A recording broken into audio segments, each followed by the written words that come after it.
Welcome to the Gender Justice Awards for 2021. This past year has presented challenges for us all, but one big impact was a shift both in how we engaged with our community. Like, did you see Trans Pride online last year? What a shift for us, and for you too. And recently, we said farewell to our co-founder and co-executive director, Toby Hill-Meyer, as she moves on to a position with the city of Olympia, bringing her advocacy and leadership to a whole new realm.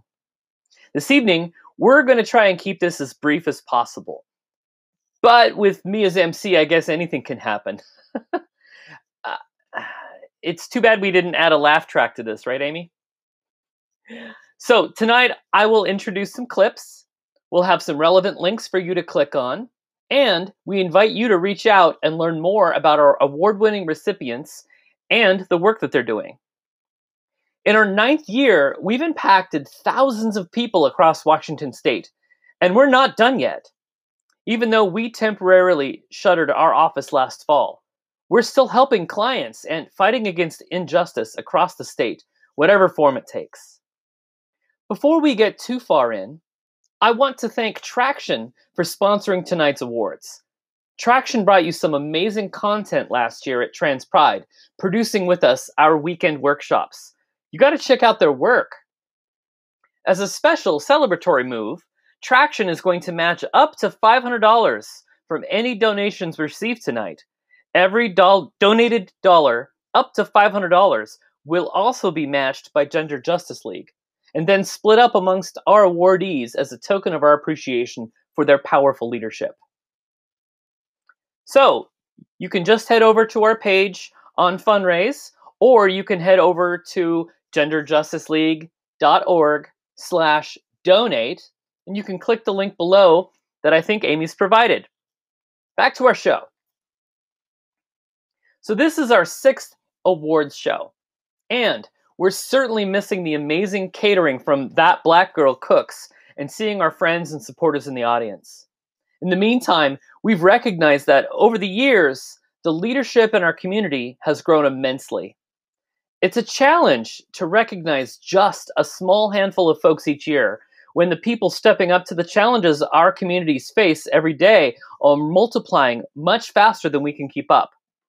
We look forward to partnering with our colleagues and peers in the future as we lift up our past, present, and future leaders.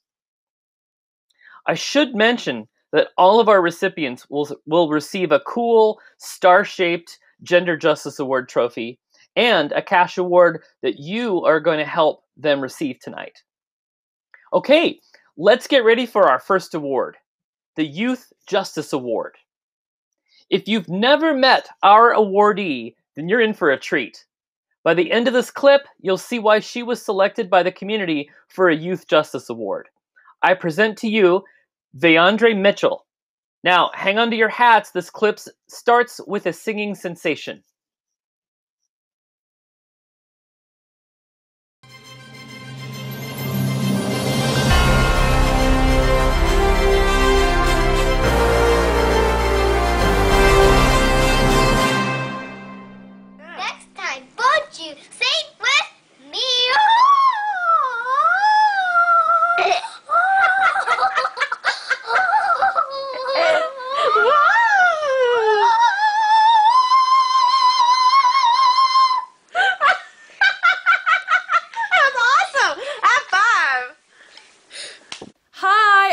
Mitchell, I use she, her pronouns, and I'm a proud trans woman of color. I'm a huge activist for my community, so I bet you can imagine how I'm feeling right now, but it just feels so validating, and I wanted to thank Gender Justice League so much for not only this award, but the work you put in for our community. Showing up to all the peaceful protests, rallies, and being a standby for all the laws that give us basic human rights. So I'm going to tell you a little more about me and how everything led up to this award. I came out at the young age of 7, but my transition was definitely gradual. In pre-K, I started wearing jewelry, and then in 2nd grade, I started to polish my nails. That came along with starting to shop at the girl section. Then, by the time I was 7, it was kind of just the approval stamp that I am a girl because, I mean, I was kind of expressing it. I was lucky enough to have a supportive mom, and I love her so much. My dad passed away when I was 1, but I like to think that he would have been accepting of me. Now, being trans is not easy at all, but I was also in a conservative town, so things were kind of, I was the first trans kid at my school, not to mention the first black trans kid at my school. So there was a lot of stereotypes pushed on me. Later on in the upcoming years, I went to my first Pride where I finally just felt accepted and one with my community, because I didn't know there were people like me. My auntie snapped a picture of me and we put it into a contest where they were giving awards out on the main stage of Seattle Pride the next year. The next year, I got a call and I won what was called the Lollipop Award. Basically an award for just being who I am at such a young age. In 2016, I got put in a feature film for the documentary The Most Dangerous Year, directed by Vlada Knowlton.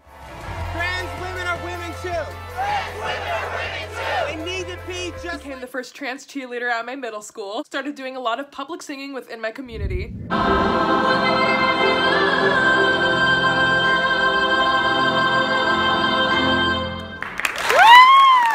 Now I want to tell you a little bit about what I've done in the recent years. I became a member of the trans advocacy group Titans, Trans Youth Taking Action Now. They stem from the advocacy group Trans Families, formerly known as Gender Diversity. Became the vice president of my Black Student Union. I became one of the co-captains of my school dance team. And one of my biggest accomplishments is being one of the 2021 HRC Youth Ambassadors. As I got to middle school and high school, I kind of saw the vicious hate that really came along with being trans and the discrimination I go through. And not only the discrimination I go through, but the whole trans community goes through. I'm talking transphobia, racism, colorism, and I decided, you know what? It's time to take a stand. Now I thought to myself, what is a source that a lot of the world uses? Duh, the internet! So I went onto YouTube to post challenges and things that I do on a day-to-day basis. I'm V, and this is my YouTube channel. I then found out that I could reach a little bit of an audience, and I decided to do my first trans Q&A. What has being transgender taught you? It has taught me to have a thick skin. It has taught me that people can bully you, but it's only coming from their insecurities. And it has also taught me that the community is amazing. That did so well, but I wanted to take my activism to a different platform. And initially at first, I didn't even post about being trans on TikTok. It wasn't until I posted my first coming out video on TikTok, and it did extremely well, like way better than the one on YouTube.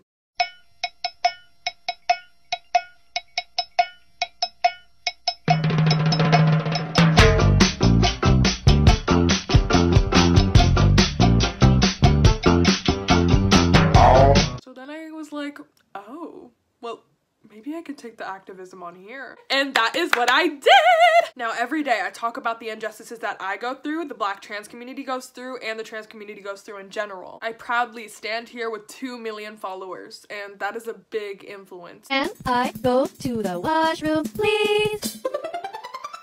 What are you doing here? Can I go to the washroom, please? No! Oh no, oh no, oh no!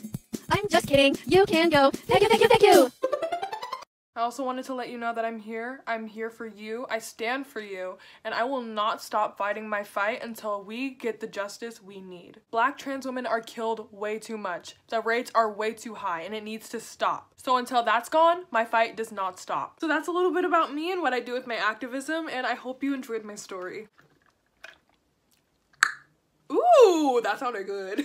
If you want to help me on my journey, my GoFundMe, PayPal, and Cashapp is on the screen, and all my social medias will be on the screen as well. Thank you again, Gender Justice League. Back to whoever was talking before. Bye! Oh, I think she means me. All right. Can I say 2 million followers? I'm just happy when 20 people laugh react to my Facebook posts. Oh, and true story, I didn't join TikTok until I found out about Veondre, and I've never looked back. It's great. Isn't she great? Anyway, I'm really excited to see what the future holds for her, both as an influencer and as a leader for our community and for youth justice. Okay, next up, our Zeitgeist Award has historically been given to a person who embodies a particular spirit of the moment, of the age, someone who our community can look to for inspiration and leadership. This year is no different. Quoting 2 of the people who nominated her, Randy continues to remind people through her activism, art, existence, and advocacy that this country was founded on racism, sexism, genocide, and classism, and that the only way out of this mess is by all of us who want justice and equity, truly reconciling with our inner truths, and knowing that living full out as oneself, connected to one's communities and to one's gifts, is so powerful that others are willing to kill us for it. Randy reminds me daily to be all of who I am, living in all of my truth, speaking back to the injustices in this world so that we may all live, belong, and become part of the world.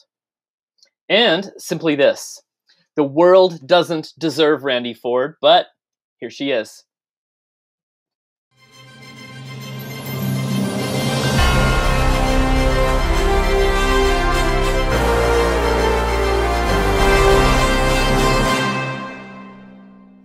Hello everyone! Thank you so much for having me. I'm so honored and thrilled to be awarded the Gender Justice League Zeitgeist Award. My name is Randy Ford. I use she, her, goddess as pronouns. Some of you might know me as Aisha Noir, and I'm here on behalf of Lavender Rights Project and the Washington Black Trans Task Force. A lot of my journey leading to being your Zeitgeist today wouldn't be a thing if I didn't name all the other affiliations that I'm part of. Specifically, as a college dropout, and specifically with AU Collective. We were a dance group of friends who in college wanted to realize a world that we wanted to live in. We weren't seeing ourselves reflected on contemporary dance stages and spaces, and so we took the reins on pretty much our own future and kind of went running with, you know, this community dance organization that no one had really seen or heard of. And I came into my transness through that organization, and even more so in the Kiki ballroom scene with the former House of Luna and now with the Royal House of Noir. And I found my calling as an educator through these spaces. I found that I love kids, even though I really fear them. But I spent 7 years as an educator and teaching artists, you know, wanting to engage with youth of all ages, K through 5, middle school, high school, and college. And, you know, I realized, you know, a lot of adults, you know, we sell adulthood to kids like a suit you put on, and we oftentimes also try to sell them things that we don't yet have as adults. And so I wanted to show, you know, the youth that I was teaching what was possible as a young Black queer person finding themselves, you know, someone who doesn't know all the answers, someone who, you know, is figuring out as they go, someone who's putting in an effort and just trying to just, you know, be their authentic self to the best of their ability. And I don't want to, you know, lie and say that working in collectives is always easy. It's not. You know, there have been so many ups and downs working in groups among people, and something that the Washington Black Trans Task Force has continued to teach me is that this work is outside of just, you know, the people who are doing the work. You know, it's outside of me, it's outside of Jalen, it's outside of the many other members within Lavender Rights Project even. You know, my friend Deja Baptiste told me that we miss out on some of our best work waiting on perfection to happen. You know, she said, you know, a funny story, she said, you know, if I didn't, you know, try to put on that liner or try to put on that lash or try to put on that dress or that wig, you know, even though I felt amazing, probably looked a little, but, you know, if I didn't put in that effort, I wouldn't be the goddess that I am today, you know, I wouldn't be the educator, the leader that I am today if I didn't fail, you know. And I think in order to do this work, you know, a lot of us must look, in order to do this work outward, you know, a lot of us have to look inward. You know, changing the soil and replanting is always my favorite quote. Burning things that don't serve us anymore. You know, BTTF, you know, shows me that, like, a lot of people, you know, before the pandemic have been struggling. You know, before the pandemic, people have been struggling. You know, I've been doing this work since before the pandemic, since before COVID, since before a lot of you realized you were racist. And I want y'all to take that with you. Like, we all come from somewhere. I too had to come over my own internalized anti-Blackness, transphobia, ableism, classism, etc. And in order for me to be awarded a Zeitgeist you know, someone who's the spirit of the age, you know, I have to just shout out all of the people that have gotten me here.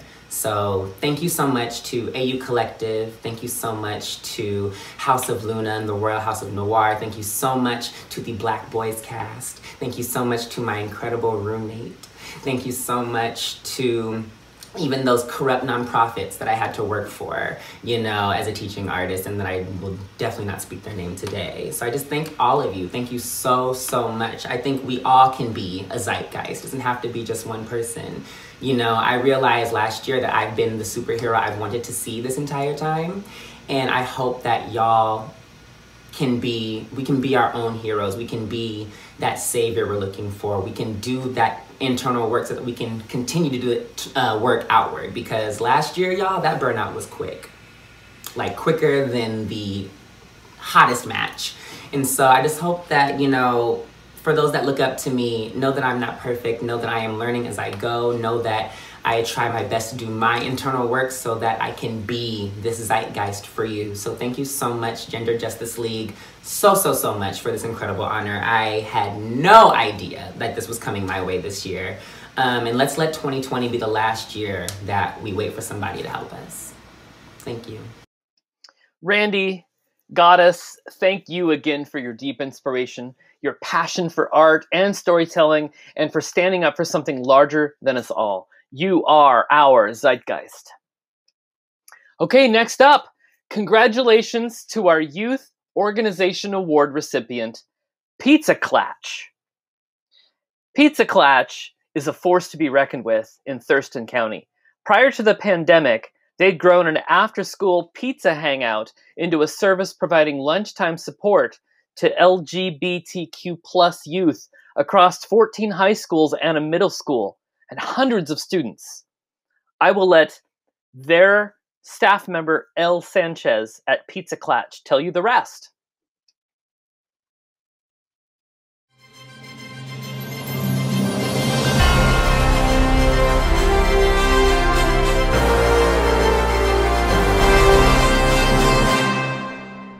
Hi, I'm El Sanchez, and I'm the Donations Director and a Facilitator Advocate at PizzaKlatch. PizzaKlatch is a nonprofit organization based out of Olympia, Washington, that facilitates lunchtime support groups for LGBTQ+ youth at participating high schools in Thurston County. Klatches are held during lunchtime in a confidential space on school campuses and are run by trained LGBTQ+ facilitators. Students are in no way required to share their sexuality or gender identity to attend, and all allies are welcome. Groups begin with students sharing their names, pronouns, and their high and low of the week. From there, every Klatch is unique in the way that discussions center around the particular needs of the group of students in each Klatch. The purpose of PizzaKlatch is to give our vulnerable LGBTQ youth an outlet to share their thoughts, feelings, and to gather access to resources around gender and sexuality. Our aim is to help reduce incidents of self-harm, suicidal ideation, and to promote resilience in our students. Our anonymous student surveys each year show that many students report a decrease in feelings of isolation and self-harm after attending Klatch. People often ask why we call PizzaKlatch PizzaKlatch, and the answer is that pizza is because of the free pizza we provide for the students, and Klatch is a Yiddish word meaning meetup or gathering. You might have heard the term coffee klatch before. Also, it's much easier for young folks who are perhaps not out to family, friends, or even themselves to say, I'm going to PizzaKlatch today, rather than I'm going to a support group for queer and trans teens. PizzaKlatch began in 2007 as a response to a rash of suicides amongst LGBTQ+ teens in Thurston County. A group of LGBTQ+ licensed therapists, school administrators, and parents came together in the hope to find a way to better support the queer and trans youth of our community. Initially, they organized an after-school program with North Thurston High School, which was successful, but was unfortunately discontinued that year due to some students in attendance who were punished by their disapproving parents when they found out they stayed after school to attend an LGBTQ+ group. Thanks to the dedication of those original founders, as well as the support from the North Thurston School District and the students themselves, PizzaKlatch was able to move to lunchtime during the school day, and the very first slice at the very first PizzaKlatch lunchtime support group was served in the fall of 2008. Since then, PizzaKlatch has grown exponentially every year due to high demand and increasing need. As of 2019, our program was in all 14 public high schools of Thurston County, along with one middle school. Our team of staff and volunteer facilitators were running 28 Klatches per week, supporting over 440 LGBTQ+ students on a weekly basis. Of course, those numbers changed drastically in 2020, along with many ways in which we were able to run our program. But we are still reaching out to students at each of our schools weekly via online Klatches, and in the last few months started an online gaming group for PK students from all schools to socialize and play Among Us, amongst themselves. And on April 10th, 2021, we will be presenting our very first virtual A Slice of the Good Life, the annual PizzaKlatch Gala, our big fundraising event we throw each year, which not only acts as a way for us to raise funds to continue the work we do, but is an important community event to bring together the LGBTQ+ community of Thurston County and our allies, as well as showcase the stories and talents of the youth that we serve. On behalf of the staff at PizzaKlatch, our amazing board of directors, and our absolutely incredible group of volunteers that have stuck with us through so much. Were you jamming out to that music? I know I was. Anyway, that video was awesome. I am so encouraged to see such a thriving, vibrant group of youth change their academic environment like that. And now I want pizza. Anyway, our next awardee is the Community Organizing Award. This award recognizes the efforts of a community organization or group serving the transgender, non-binary, and gender-diverse communities from around the state. This year, Washington Black Trans Task Force is the award recipient. As a part of Lavender Rights Project, the task force provides resources for Seattle-Tacoma region Black trans people in collaboration with community partners in order to broaden safety nets and increase avenues for justice that are typically available for white trans people. Randy Ford will tell us more.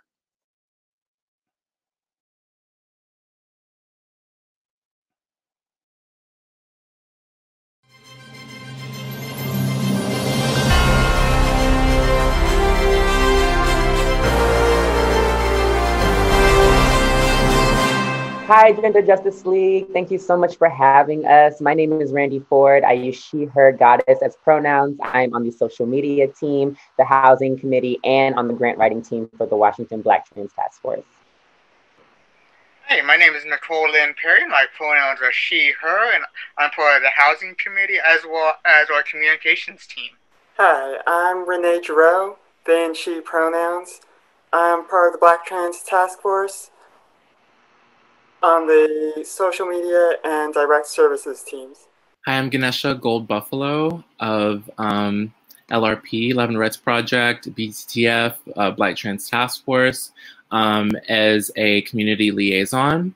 I work a lot with community outreach. I'm also part of the housing project, as well as several other projects within and without BTTF. I also do community organizing. My name is Dorian Taylor. I use he and they pronouns.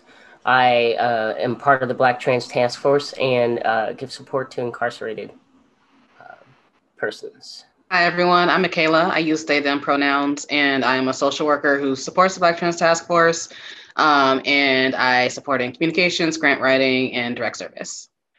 Hi, I'm Scarlett, she or they pronouns. I'm also a member of the Black Trans Task Force. I work with direct support, and I'm also the program manager.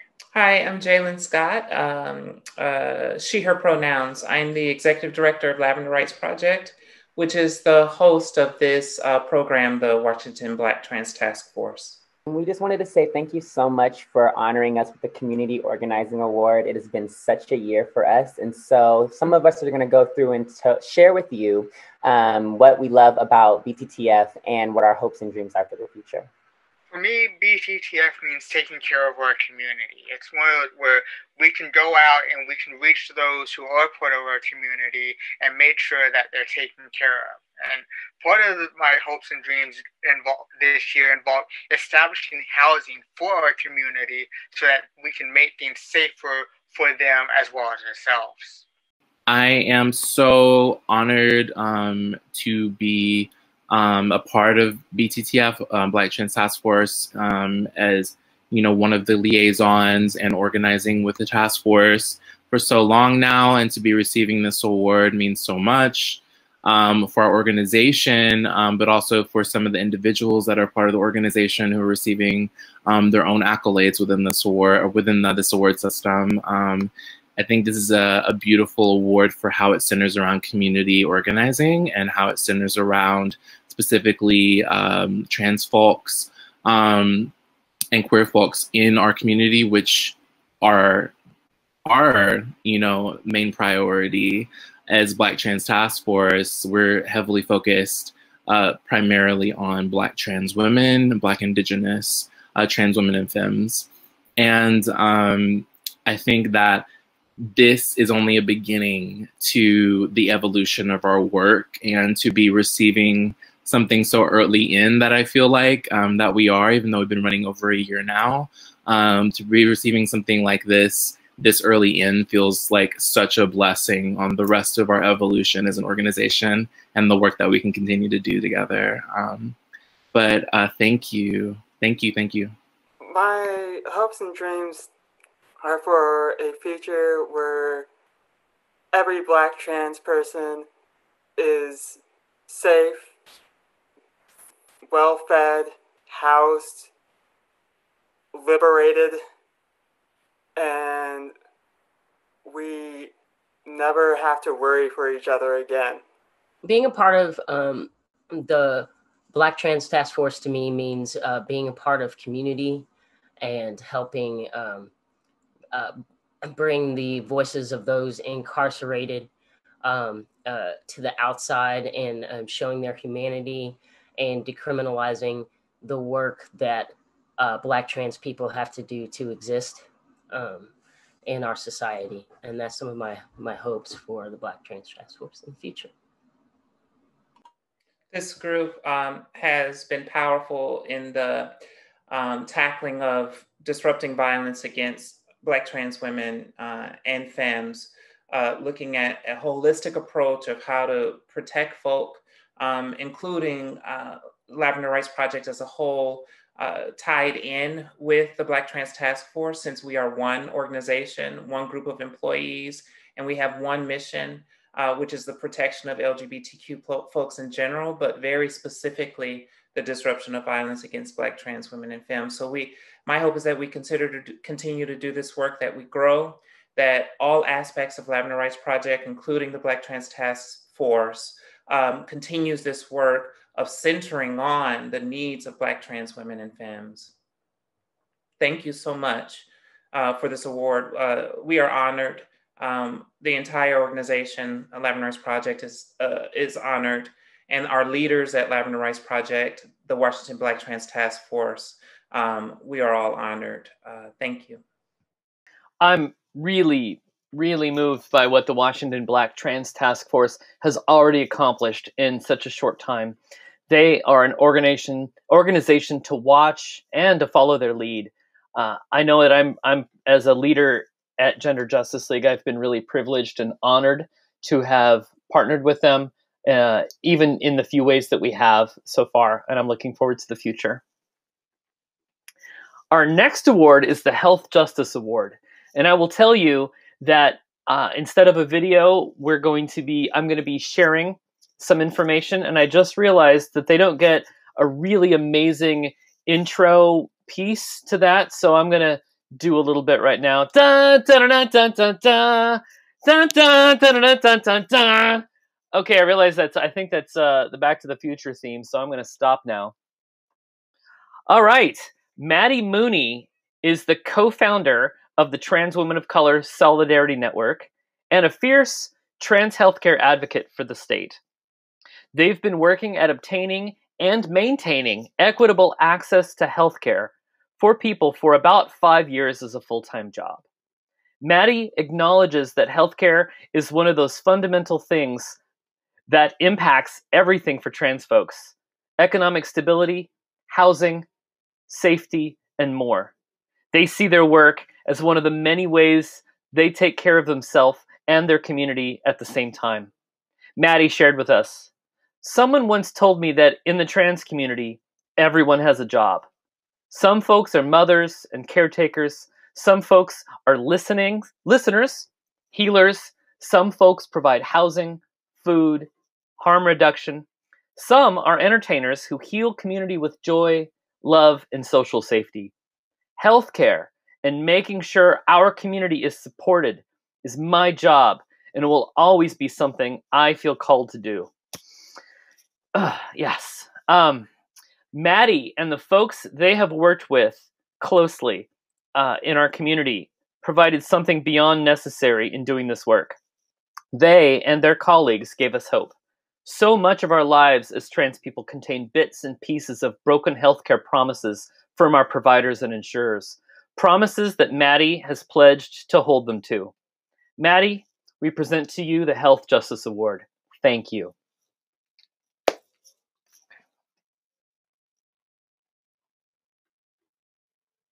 Okay, next up, in the conversation about ally versus accomplice, we've come to embrace at Gender Justice League the idea that this work cannot rely solely on the work of allies. We need accomplices and co-conspirators to do this work. To that end, we've selected our Accomplice Award winner. As an active member of the local Black activist community, Mercy Kariuki-McGee continues to dedicate her passion, her voice, and her time to the Black Lives Matter movement with a steadfast heart, reminding government and community leaders that all Black and brown voices need to be at the table. She makes sure that trans and non-binary community members' voices are heard. She fosters relationships with local trans leaders and advocates, extends invitations to community meetings, and worked with Gender Justice League and local government officials to establish a resolution to address harms and injustices against Black and Indigenous, trans, and non-binary people of color. For your selfless and powerful service, Mercy, we present the Accomplice Award.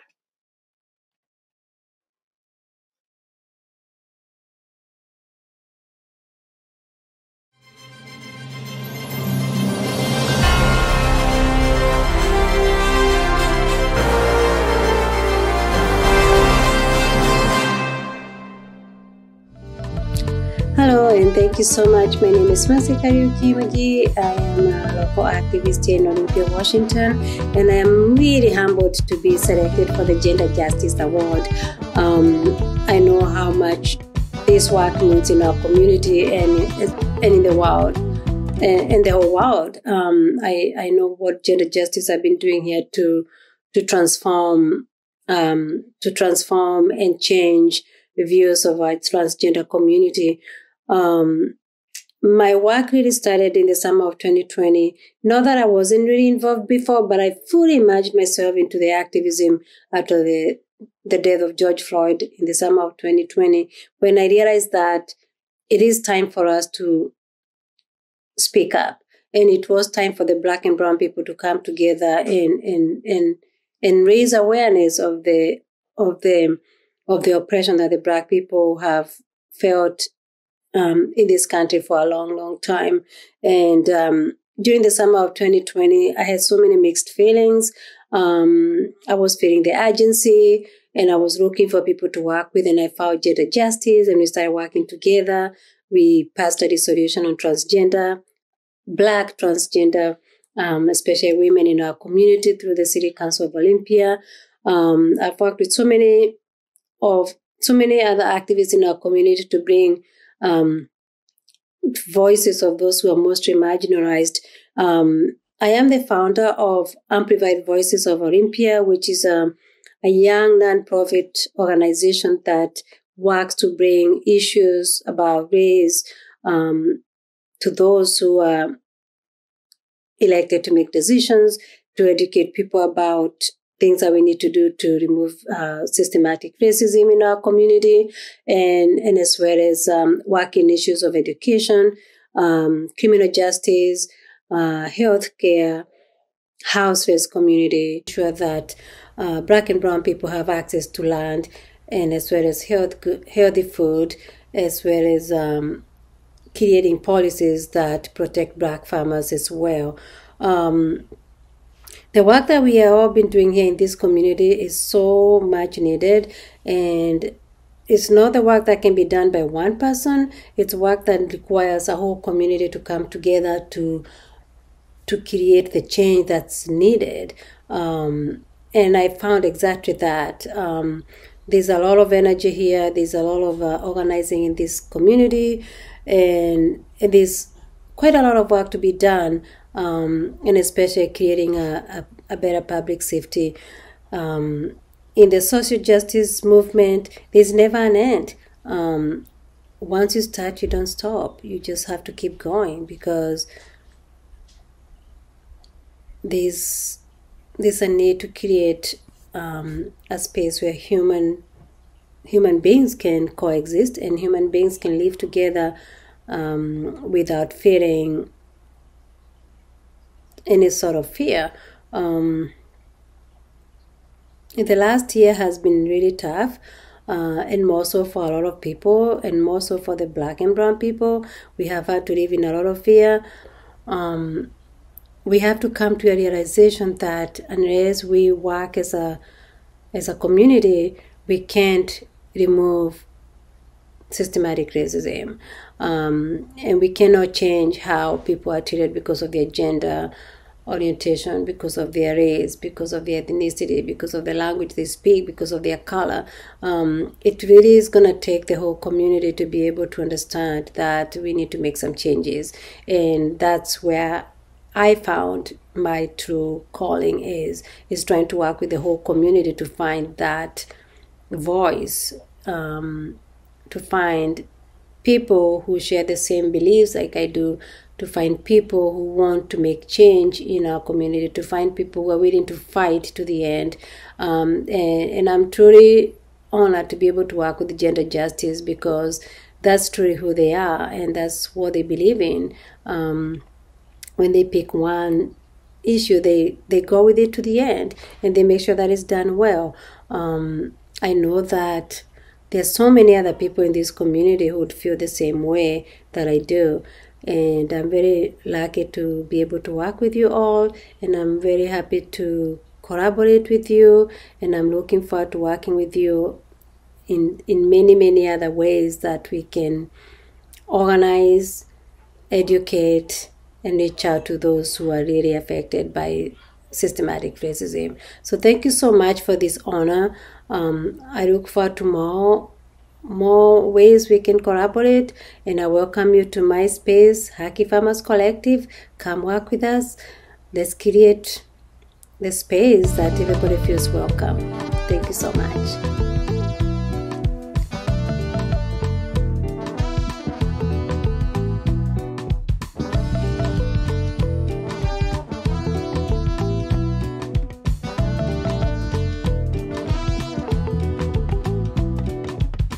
Thank you, Mercy. Thank you so much for working to lift up and amplify the voices of the most marginalized in our community. As you said, it is not the work that can be done by one person. It requires a whole community to come together. Again, thank you. Okay, the next award is the Black Trans Lives Matter Award. And our award recipient is none other than Scarlett DGiacomo, a familiar face from the Washington Black Trans Task Force. But she doesn't stop there. Her efforts have had an impact across Western Washington. Scarlett has a few words to say on her own behalf.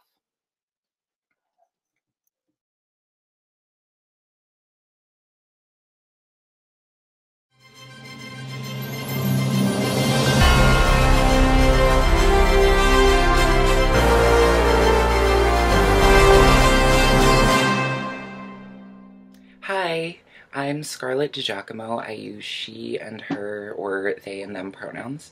I am a member of the Black Trans Task Force.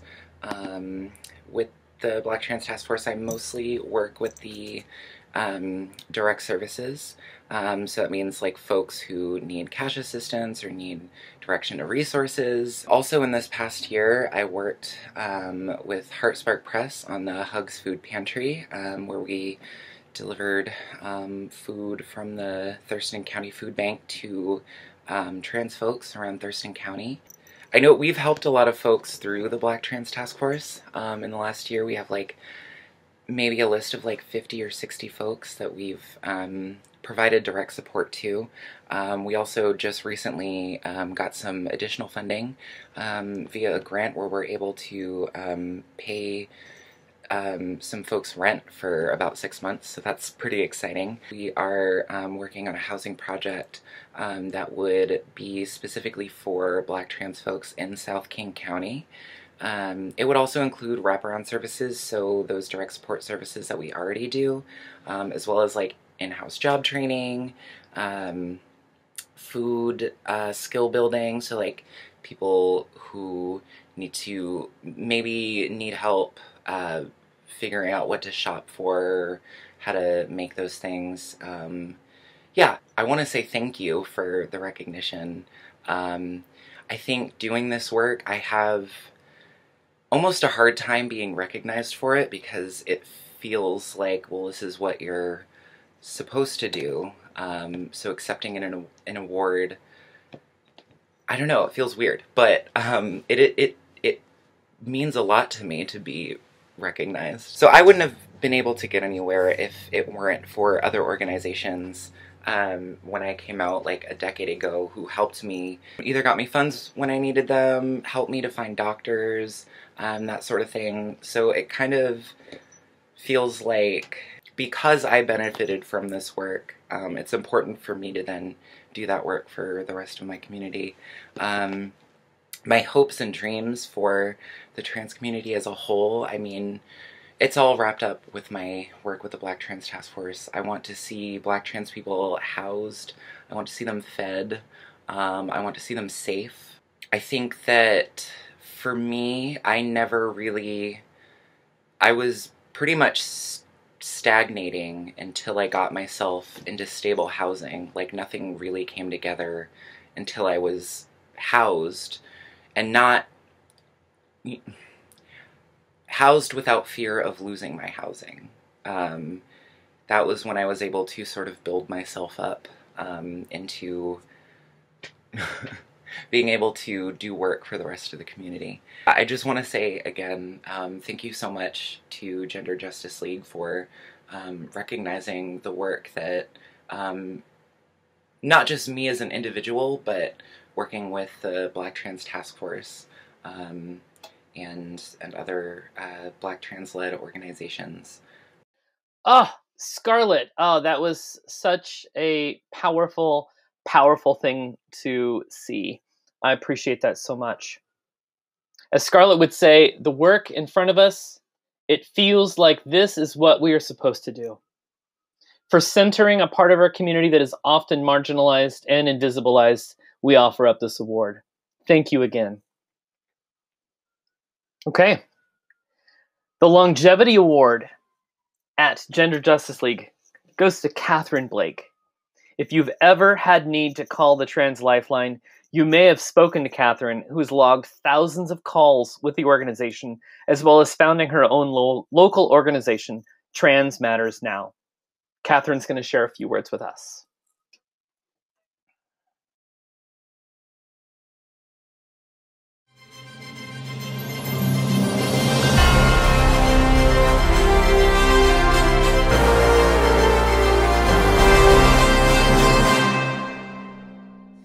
My name is Katherine. My pronouns are they, them.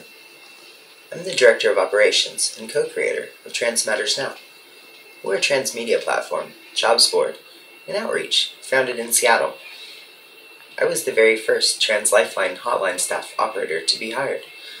As an active hotline operator, I hold the most tenure and the most talk time with callers, having taken over 12,500 calls for over 2,500 hours. I'm the coordinator for Trans Lifeline's Family and Friends Line SOFA outreach. I've heard countless heart-wrenching stories. In this work, I'm exposed to trauma. Like many of us, my own life has been touched by trauma in different ways. I wouldn't be here right now if not for our model of non-intervention, trauma-informed peer support. For every loss, there's been an opportunity for resilience. Sometimes, when we're lucky, healing. Receiving the Longevity Award seems hard to believe. This year, my oldest child turned 10. I can remember taking her to her first protest in Texas during the Rise Up Austin demonstrations for reproductive rights when she was 2 years old. This past year, my youngest was able to march on behalf of BLM with Surge. Already, they've participated in demonstrations demanding housing and economic justice. Seems like only yesterday I was cutting my own teeth in activism, participating in Occupy demonstrations, campaigning for reproductive justice with Planned Parenthood, and fundraising for HIV and AIDS research in the South. My family and I are from Mississippi. My husband James and I are both trans. We've got 2 kiddos, one of whom is also trans. When our youngest was born, we went through an incident where someone assaulted me at work. I went to the employer for help. They told me, "It serves you right. What did you expect coming out in Mississippi?" At the time, I had never knowingly met another trans person outside our family. That incident led to the loss of that job, our home, and our stability. Everywhere we turned, we were turned away for services. We ended up fleeing, narrowly escaping the death threats and harassment. But we began the journey that led us here. Throughout the years at Trans Lifeline, callers and peers have told me countless stories of devastating loss. I know firsthand that pain, the fear, and the feelings of isolation that can come with coming out as trans. During our travels and our search for an affirming and affordable place to start over, we found there was a real lack of services, especially those inclusive for trans folks. So we've undertaken grassroots efforts to meet those needs and those disparities. I joined the Lifeline in 2015 at a time when there were very few options for support. Joining the org was my way of trying to ensure these vital needs would be met. After hearing about volunteer efforts already underway, I was soon getting started taking calls. Meanwhile, Trans Matters Now had begun as a media initiative in the Seattle area, already called Trans Lives Matter. After much hard work and patience, my partner James launched our new webpage, Trans Clothing Closet, and Trans Job Board. We filed papers to incorporate as a 501(c), but we could use your help to ensure these programs are a success. Staying in this work for the long haul can be a serious challenge. Keeping in mind the reasons and the inspiration for beginning outreach and activism can really aid in mustering that staying power. I recall one person who worked as an inspiration in my life. As a young adult on a work trip in the DC Metro, I was pleased to meet with some anti-war protesters in Lafayette Park. I was there 16 years ago, but I met someone who had given her life fighting for what she believed in. Conception, or Connie as she was affectionately known, lived in a tent and kept a vigil demanding to be heard for 35 years, till her death. This encounter was profound, and it's remained with me to this day.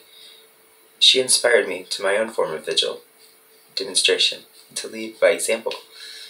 We're hoping that influence will be for our kids, not only in our work, but in setting that example for the next generation to follow in the future. Without the work of those who came before, we wouldn't be here right now. So now it's up to us to create that legacy of justice and equity, starting with the most marginalized in the here and now.